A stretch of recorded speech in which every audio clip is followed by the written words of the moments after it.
Juice business, y'all. Queen's Table Intimate Conversations. Coming to the downtown Norfolk Towers. You know what I'm talking about? Hey. About to have an interview with Mr. Brinkley. Financial Services. Queen's Table is up in the building.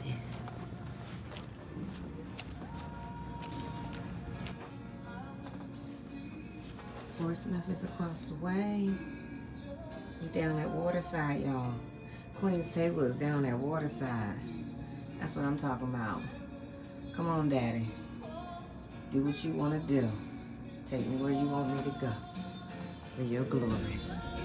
Hello, hello, hello. Welcome, welcome, welcome to another episode of Queen's Table Intimate Conversations. I'm your host, Kawania Brickhouse, and today I have a special guest. Mr. James Brinkley. I don't know if y'all know him from the 757, you know, doing his thing in the financial field. He may take care of your taxes. Hey, he may help you out with your business. But today, I have him in the hot seat, y'all. And we about to have some conversation. Yeah. You know, get to the real, you know, about Mr. James Brinkley. Today's topic, you guys, is relationships. Letting walls down after divorce. But before we get started, I just want James to just share a little bit about what you do, business, before we get going. All right. My name is James Brinkley III. I'm an account analyst for Brinkley Financial. I've been that for about 13 years. I have a couple of other businesses I have dabbled in and have experience in, but my passion is working with business owners, whether small businesses or larger businesses, getting the understanding and being that liaison between the corporate world and the business owner. Hey, did y'all hear that? Y'all hear that the professional man right here, this young brother doing his thing. Huh? Yes, that's what I'm talking about. Okay. So, topic, relationships, letting walls down after divorce. I just want to thank you, number one, for just choosing to, you know, be on the podcast today. You could have said, no, Kawania, I don't have time for it. But, you know, every time I come and have services with him, and he's professional, number one. Number two, he's always open and transparent, you know, and God allow me to be able to say certain things, whatever it is that's meant for me to say, to speak into his life. And that's what this podcast is about, y'all. Having intimate conversations. Things that you probably wouldn't sometimes share with folk, but you need to share, because in you sharing, it's able to help someone else. You're able to bring discovery and life to dark places that can actually bring healing so that you can go forward. And so with that being said, James, how do you feel about the topic? First of all, I'm cool with it. Love it. Okay. Okay. I want to at first, y'all, define the word relationship. Okay. Relationship is the way in which two or more concepts, objects, or people are connected, right? Or the state of being connected. Okay.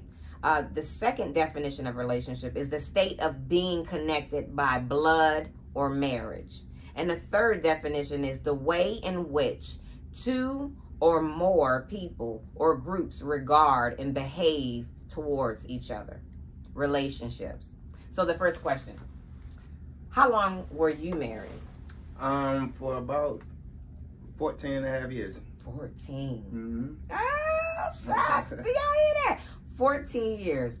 Do you believe that you're over your marriage or healed?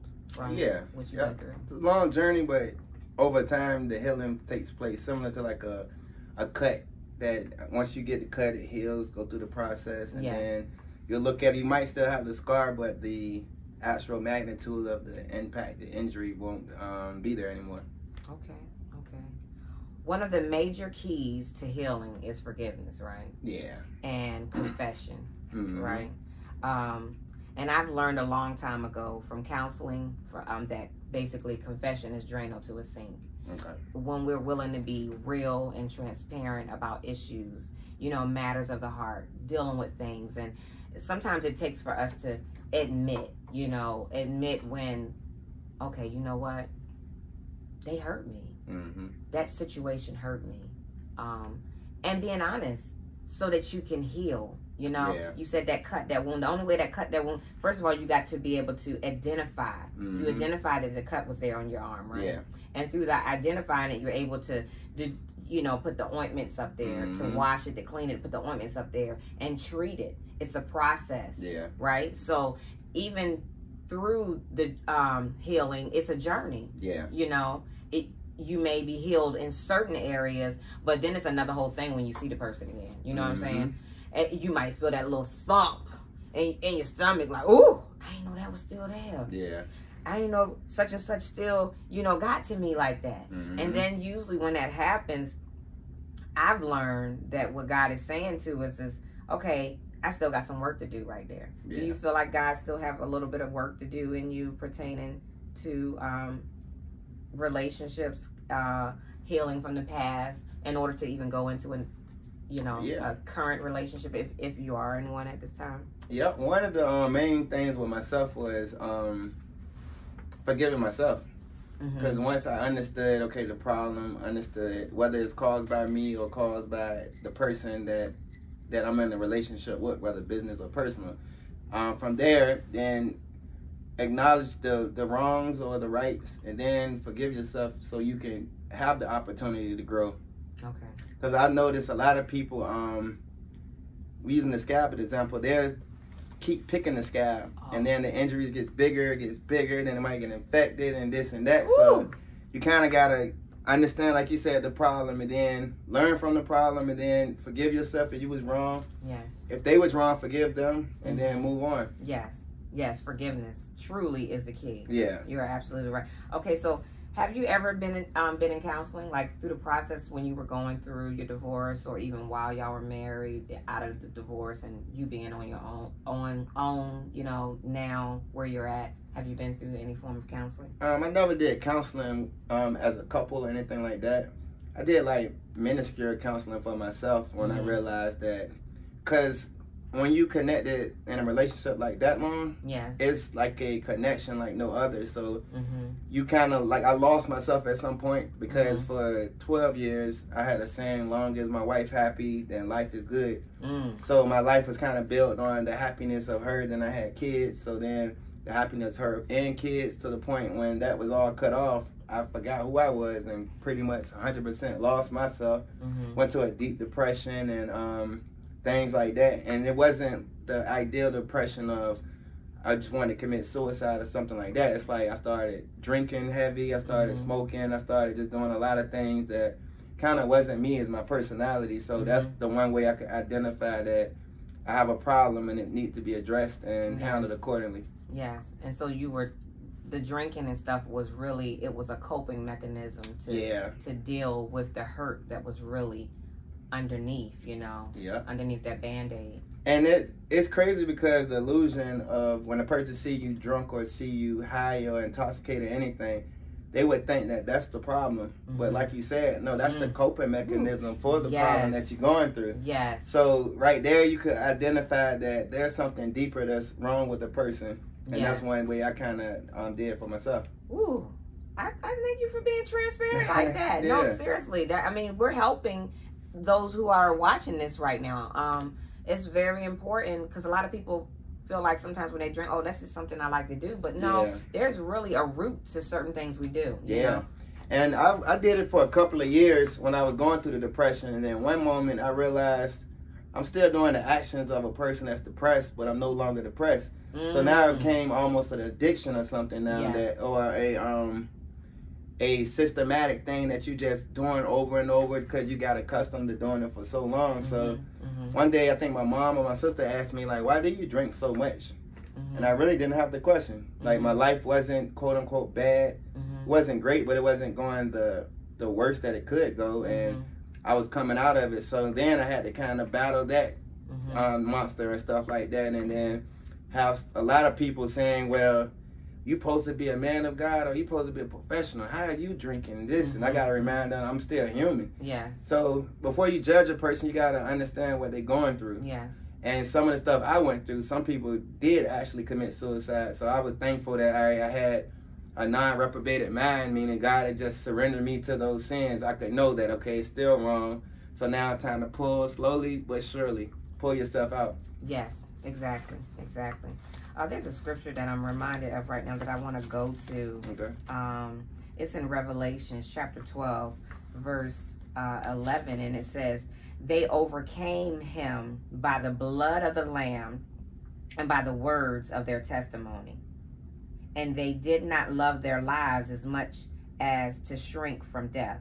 Basically, the moral of that scripture is we are overcome by truly the blood of the Lamb, Jesus Christ dying for us. And I know you're a believer. Mm-hmm. But the words of our testimony, choosing to open our mouth and speak the truth of things that we've experienced through you sharing what you just shared right now, it's going to help someone. It's helping me. It's going to help people. It's going to let people know, dang, you know what? I didn't know Brinkley went through all that. I didn't know, but dang, he gave me hope. Yeah. You know? Because the relationship is real. To the aspect of, we're not just talking about the significant others. For 14 years, you might have friends that was mutual friends, and now you watching friends that you cherish so deeply, choosing sides, and now you getting angry and things like that, or you just don't want to see certain stuff. Yes. So yes, it's a trickle-down effect when it comes to something like that. Yes. I want to piggyback off of earlier we were sharing, and we was talking about cover-ups, and you was talking about the drinking, which is a cover-up. It's what you were doing was medicating the situation. Yeah. And medication is what the world doctors quote give us, but it's crazy how God created. This is just something He's dropping in me right now. He created this world and everything in this world to heal us, right? He wants us to heal naturally with the natural things. I'm not trying to call out doctors right now. And yes, I know there's medications that help, but it'll help with one thing, but then it'll do what? The side effect. It'll give you a side effect and something else. Yeah. So God want to heal us. He don't want us to be medicated. Yeah. He want us to be healed so that we, you know, that pain won't continue to resurface and come back. You know what I'm saying? Because you have a job to do. I have a job to do. And we can't stay bound in our past. We got to be able to deal with things head on. Yeah. You know what I'm saying? And one thing that stuck with me, I was reading the Bible one time, and the Bible strictly said a king shouldn't get drunk because they would disobey their own rules. And that's the side effect that I was kind of having, where now drinking now, it's like I'm more aggressive. I might be verbally abusive. I might be trying to cover my hurt. Now I'm hurting other people, and it's like a trickle down effect. What I mean, you done went for the kill with me, because I thought I had some other questions. One of the questions I was going to ask you about being transparent, which you've already started doing by sharing those details about the symptoms and the vices. You know, from having years of being married and now on the divorce side. But so do you feel like in the time of you drinking, what do you feel like? And you said your mom and your sister asked you, but did you feel like that was helping you? Drinking, at the time it was like at that time I could just beat it myself, and I could wallow in the misery, because that's really what it was. Me either being in a bar alone, just drinking, and then from there I'm gonna start thinking about what happened, and it could get to the screen. Now I'm calling people, and out of the right frame of mind, just saying angry things or how I felt and things like that. And it's like I got a covering people and like family that could pull me to the side and say, "Hey man, this not you. I know you're going through this, but you're better than this. You can't just succumb to this situation." That's deep. That's real deep.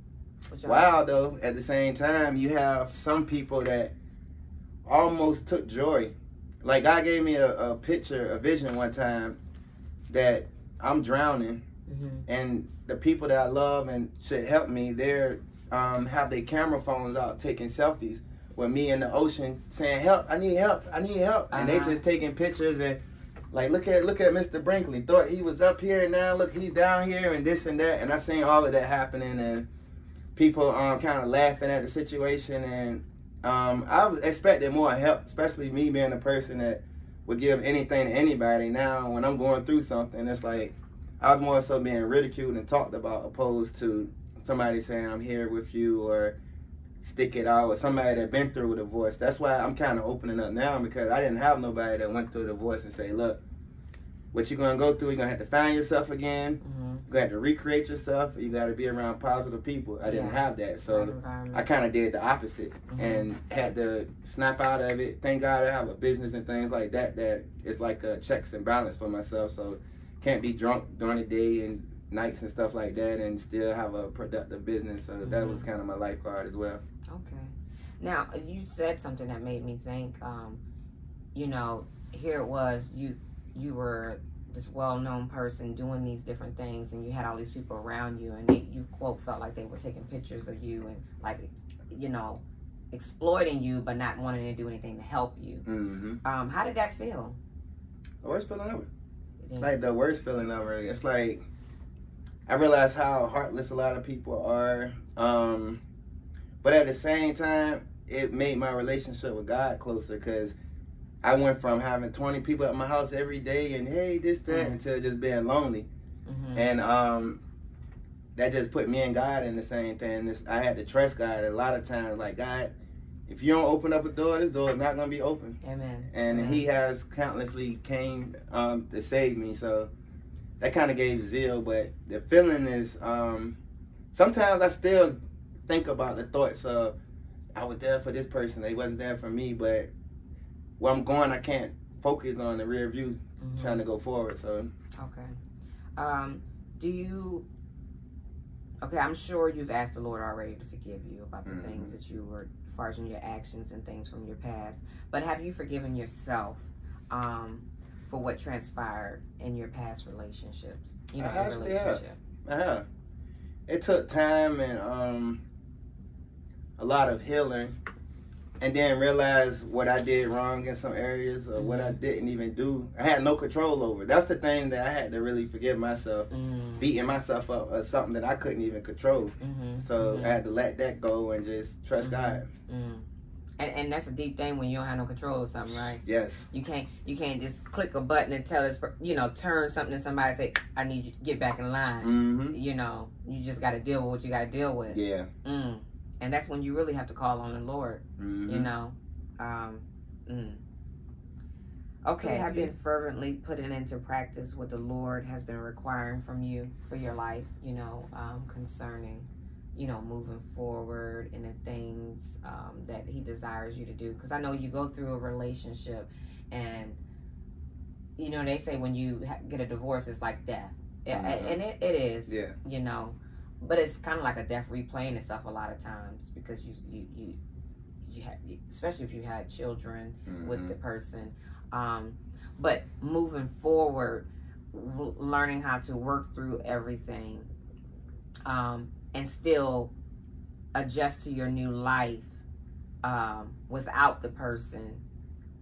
How have you been doing the things that God has been requiring for you, what He told you to do before you even married the person you was married to? Now that you're single again, out here in this world, are you doing what He's wanting you to do right now? I would say yes. One of the beauties of everything is the stripping away of everything. And it took me back to James. So at the moment, I had got wrapped up into social media, got wrapped up in being a power couple, got wrapped up in selling deals, securing bags and things like that, that God was on the back burner. And I have a religious family that my granddaddy was a renowned bishop, my dad is a pastor, and ideally I'd probably be in ministry following the footsteps as far as leadership with ministry. So being away and the divorce process and my kids going into a co-parent situation, it was kind of, it brought me back closer to God in the sense of, I had to ask the question, like, what was I doing prior to this marriage? What was I doing prior to business? What was I doing? and all things pointed back at church. So I ended up coming back to church, sitting as a member, then started playing here and there, back up. Then I became back full-time ministry, my passion, which is music. But I realized music is not my passion. It's really playing music for God, invoking the presence. Because I can get asked for a lot of bands when I used to play, and I really never took the advantage of that because I didn't really like playing for different choirs, this, that. I like to play to assist the church in the music ministry. So that took me back there, and then that kind of opened my eyes. Some stuff have to happen because I wanted my kids to have certain morals instilled with them, but the mindset I had prior to that, they would have been a typical kid, not raised in church, not playing any instruments, not joining the choir, not being active, and by the time they 17, 18, they going away astray from church. Yes, exactly. That's something I didn't know about you, that you was into music. Yeah. Oh, okay. Pretty much every instrument. For real? Yeah, I went to college for horns, brass, and then I played the bass for jazz band. That's my scholarship, so. Go, man. Yes, ma'am. Okay. Well-rounded young man here. That's wonderful. Okay, so the next verse I want to share is from Matthew chapter 7, verse 24, and 24 through 27. And it says, "Therefore, everyone who hears the words of mine and puts them into practice is like a wise man who built his house on a rock," right? It says, "The rain came down, the streams rose, and the winds blew and beat against the house. Yet it did not fall, because it had its foundation on the rock." Verse 26 says, "But everyone who hears the words of mine and does not put them to practice is like a foolish man," right? "Who built his house on sand. The rain came down, the streams rose, and the winds blew and beat against the house, and it fell with a great crash."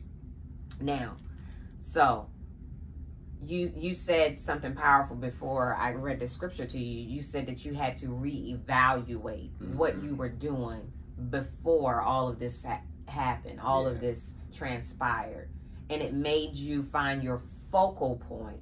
And your focal point was who? God. Yes, right? It's deeper than a church. It's your relationship with the Lord. And that's what God is requiring from you, to keep that foundation there. You know what I'm saying? Because if you keep your foundation right with him, he will make sure everything's solid in every area of your life. Right? So one part I want to think about, I would like us to talk about a little bit, is the walls. You know, the whole purpose of this whole podcast, I remember you and I having a conversation talking about letting walls down. You know, and you had said what to me? That was the hardest thing for me, to let the walls down and be vulnerable again. To the good vulnerability though, and that was very hard because, like I said, being connected to family and friends for 14, 15 years, probably 20 because we dated before being married. That's kind of all the people I knew, so it was just the biggest betrayal ever that happened, that I was so guarded that I didn't trust nobody. I didn't want to let nobody in, let alone relationships, because it's like I didn't trust nobody. I didn't want to go back into a situation with longevity and then it falls and then you got to start over and then do this process again and things like that. But the key thing with me was the foundation, because when I was going through the divorce, it was 2 divorces, because one divorced between each other, but then we was partners with the company. So that was a whole different divorce. So at that moment, God told me, really don't do nothing. Like, just be quiet. And that was the hardest thing, because my partner started sending out emails to our clients, and I started receiving, you know, discontinuation letters. And at the time, I was more a behind-the-scene guy. So I'm the one doing work behind and let her do the forefront, meeting the clients. So the relationship with them was more so tight than me. So I was like, oh, Lord, what in the world? In her department, I really didn't understand everything of it. And that foundation being solid and knowing where I come from had to take a sign. It really pushed me and surprised me that how much knowledge I have and the capability of growth and things like that. So I was able to take that mindset, sustain the company, grow this company, and then venture out on other businesses based on the confidence of that solid foundation. Because the foundation being solid, you can change whatever the house is, long as the foundation's solid. Right. So you can be a 2-story, 1-story, yes, longer house, but just long as that foundation is on solid ground and not sand, that you can always recover from that. Come on now, y'all hear that word right there?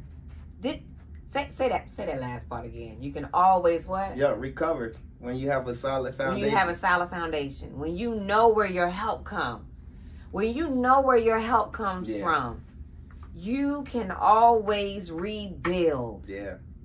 So that's an encouraging word for everyone today, right here, right now. I don't know what time you're going to be watching this video when it finally uploads, but just know whatever storm you go through, whether it's a divorce, whether it's a failed business, you know, a breakup of a business partner, or whatever the case may be, you know, healing in your body, the foundation to anything, if you have your source, if you know where your source come from, for us, it's Jesus Christ. We know where our source come from. We know how to call on him. We know how to cry out, you know what, Daddy, I messed up. Daddy, you know what? I failed. I fell in this area. And that's the next part I want to come to. The key is surrendering. Surrendering. Saying, you know what? Okay, my marriage is gone. You know, my partner's gone. You know, it seems like my health could be declining right now, God, but I have you.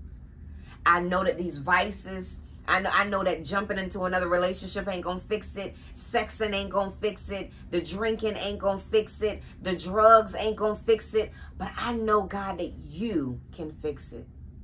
And I need you to restore me, Daddy. I need you to create in me a clean heart and renew a contrite spirit within me. And I believe that's what my brother has done in his quiet time with the Lord. Not saying that he's perfect. Not even saying that I'm perfect, you know, because we're nothing but filthy rags without the Lord, y'all. But the key to all of it is knowing where our foundation comes from. Yeah. Our foundation comes from the Lord. So I have two more questions, and then I think I'll be done. Okay. So I know you're doing things, but I want you to ask, I want you to answer a question for me. The Lord has things for you to do, right? And we've talked, you know, kind of like on the surface here or there about some of the things he has for you to do when it comes to ministry wise. Would you mind, you know, like sharing, have the Lord been like scratching at you and talking to you, and you know, having that light bulb come? Yes, I know what you're doing at church with, you know, with the music, but I'm talking about things that he's been spruing with inside of you. And you don't have to give a lot of deep detail because it ain't everybody's business, but just to give people hope, you know, that there's things for them to do, you know, and that we got to pick them up and get going. One thing he's been dealing with me recently is appreciating the growth journey in religion and Christianity. So what that means is, for an example, a person could drink and smoke the whole week, and then the following week, if they drink and smoke 6 days but skip the day, that's growth. Then the next week they skip 2 days, that's growth. And a lot of times we get wrapped up in the fall because the image of Christianity is supposed to be perfection to a lot of people. So right now it's like, if I did 6 days sober but then fell on the 7th day, now people gonna beat me up, and I failed and I'm just so hard on myself. And it's like, no, you can easily get up, clean yourself off, ask God to forgive you, then move forward new. You can start over every day. And once I really started paying attention to scriptures, and it's just not something I'm hearing from church, where I think the Apostle Paul say he died daily. So that means like a person like me, I probably have to die daily times 2, because I got maybe anger problems when I have this. So it's like checks and balances that say, okay, at 6 o'clock, let me die. All right, again, 12 o'clock, let me die again. And that's flesh mostly dying, because the flesh should be the things that telling you ain't good enough, you can't achieve this, and that's the devil whispering in your ear. So I encourage fellow Christians to wipe yourself off and start over. Ask God to forgive you and know that He forgiven you. And a lot of times He'll put you in a precarious place so you can just depend on Him solely. And I feel like that's what a lot of times He wants out of us, is us to be in an isolated place that we can trust Him and know that any credit is from Him. Exactly. And so with all that being said, what He's been doing in you, is it anything specific that you're about to get started in ministry wise? You know, yeah. Some passions. One passion, well, thought I had one time is, once guys become Christians, they fall into a mold. So for an example, this is how I talk normal, but once they become a Christian, it's like, it's like, I call it Martin Luther King. Like, I have a dream that one day, and they lose who they came from. And it's harder to grab the other people from that dark place. And me, I want to maintain my level of coolness, per se. And it's like, yeah, God really made me clean and really changed me. And He could do it. And you know who I was, and you know what we used to do. So now, brother or sister, like, it's possible. Now look at me, and it's like, I'm never proclaiming being perfect, but I'm trying. And it's probably the first time as an adult Christian that I actually can admit that I'm trying. That it's like, I asked you one time, what's the definition of surrendering? It's basically just a conscious effort of wanting to do better and following Christ. So I think I'm in a mode now of, I have inmate release programs where I have a lot of loved ones that has been incarcerated for unjust reasons and things like that I'm passionate about, trying to get connected to the right people so I can have better resources to assist them, and just encouraging people.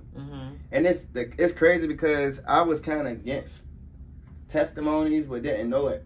So my dad had a testimony that he had strokes after strokes and survived, and I couldn't understand why he keep telling it, just move on, God healed you, but move on, until I went through a situation. Now it's like, I wish I had somebody that could have been my coach or my OG to tell me, like, hey man, this is what to expect.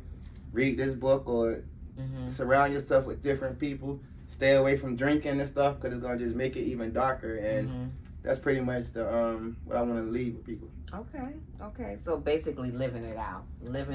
Yeah. You know, living out a healthy life so that it can be exemplified. People can see it. Yeah. And then to go into the jails and put a program together to help those in need. Yeah. Okay. That's awesome.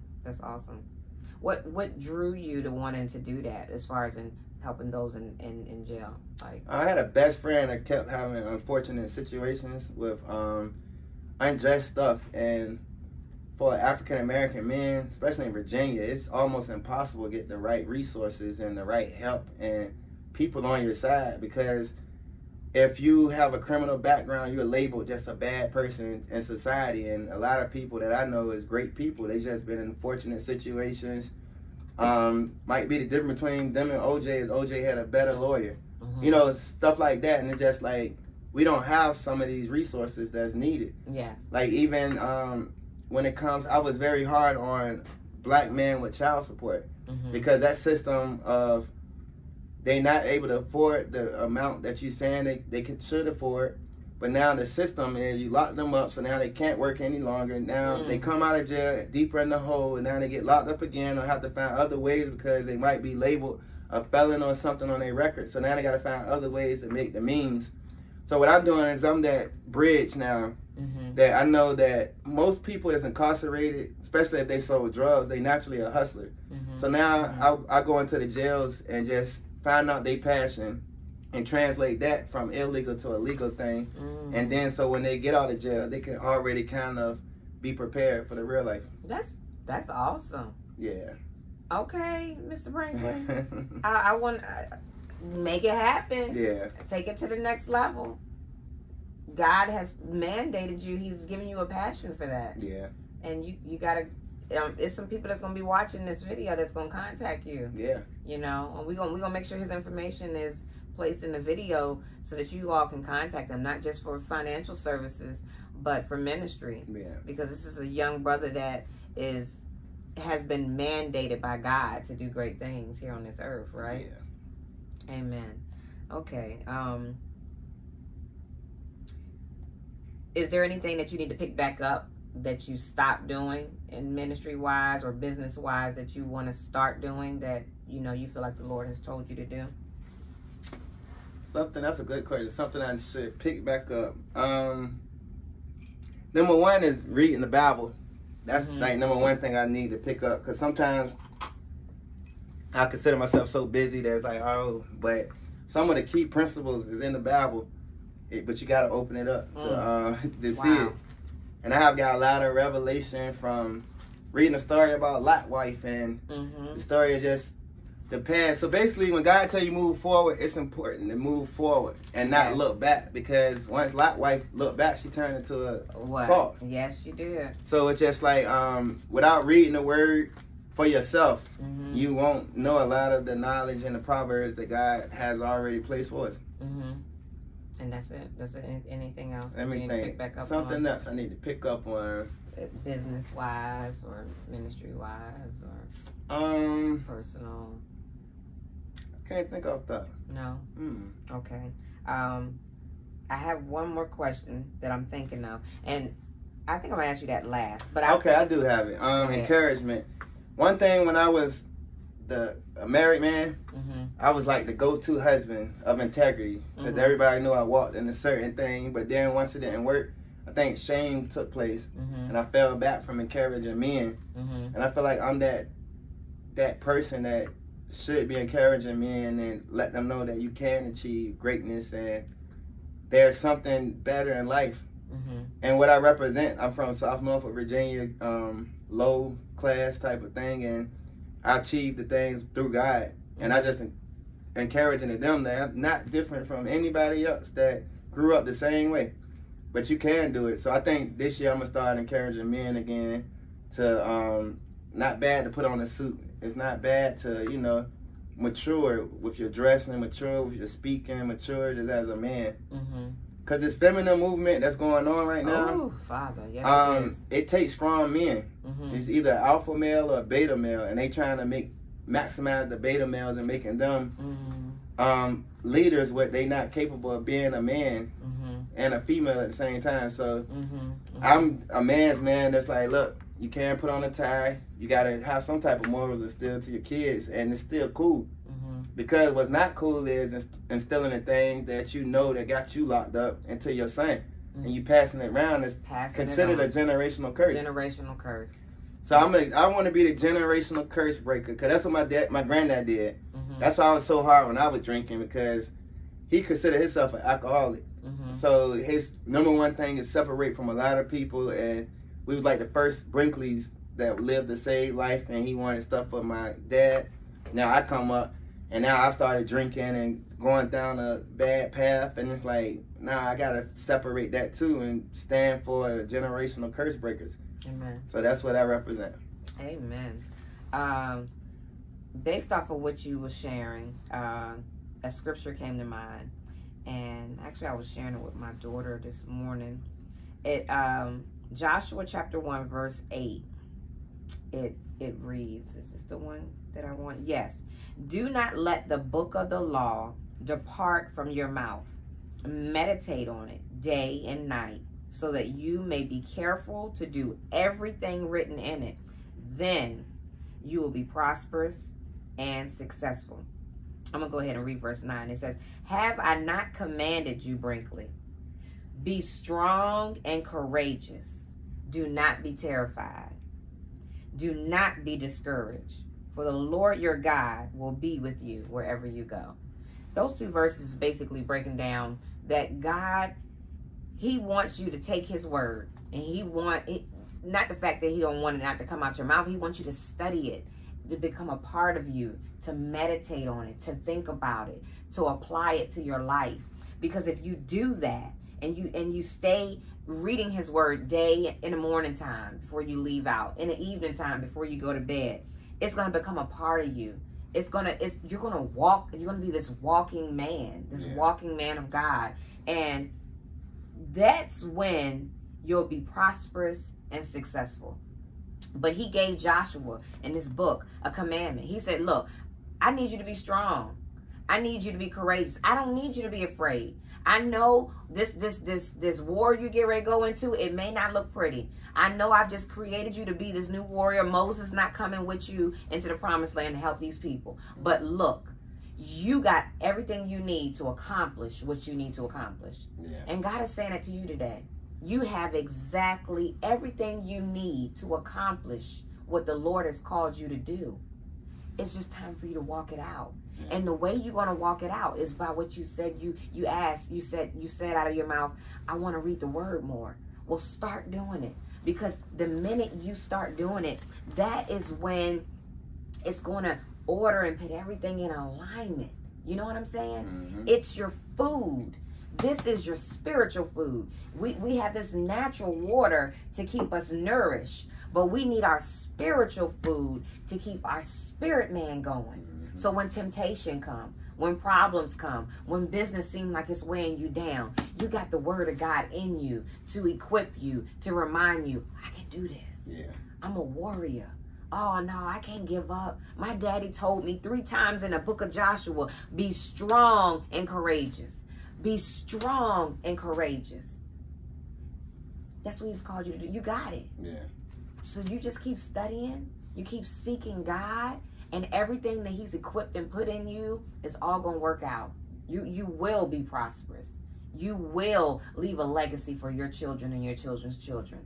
God will put you with the right woman. As a matter of fact, are you dating anyone? Or if I'm touching on a little subject I'm getting to. Yeah, you know. What I learned this time around, I keep my personal life separated. Cause last time around it was like everything posted on social media. Okay. So they could see if we having good times, we having bad times. They can ask questions and things like that. So this time I just separate that, keep the page more business guide, family. Okay. And then my personal relationships. Yes. Is what it is. And you know what? I like that. I respect that. You know why I respect that? Because you ain't supposed to let everybody know what's going on. Yeah. You know, you don't let your right hand know what your left hand doing. And what I mean by that is when you get ready to go out and do something great, you don't just announce it to the world. Why? Because you got haters and Himalayas out here. Mm-hmm. Folk, like he said, he was out there in the middle of that what? In that sea. Mm-hmm. You was going through a terrible time in your life. And those who you thought that who was all over your house doing this and doing that was not there for you. And when you're a strong individual, the only way that a person would know that you was depressed is once you committed suicide. That's what I realized. Woo! Yes. You're that strong, so you can smile through the rough times. You can encourage somebody when you need encouragement. And it's like, I didn't never know why they killed themselves. And it was like, they was going through a depression, but they still took the time to instill certain stuff that God put into their heart and spirit to share with you. Wow. Y'all, this has been a blessing. This has been a blessing even for me. The last verse I want to give you, and this is just to encourage your spirit. Okay. Isaiah chapter 22, verse 22. And it reads, it says, where we at?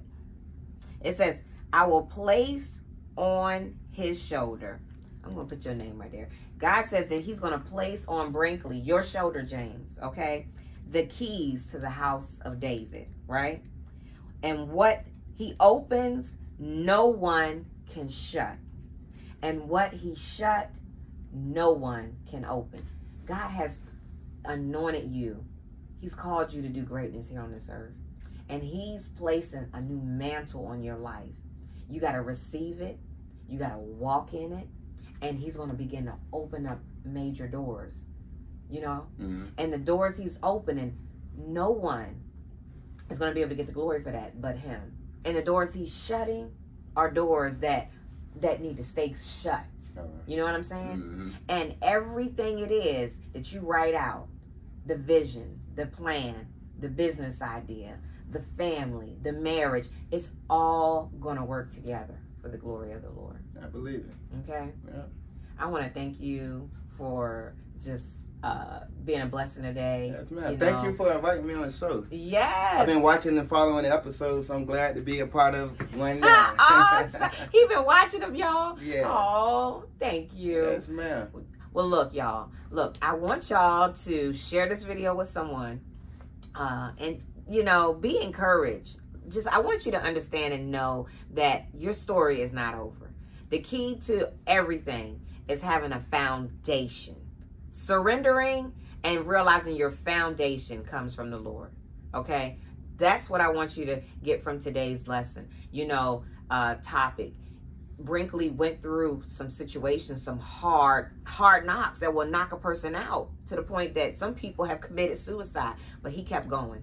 He kept moving. He kept pressing, right? And he's here today to be able to share a testimony. And I see great things taking place for this young man because he's not giving up. And guess what? God is not giving up on you. What he started in you, he will bring to completion.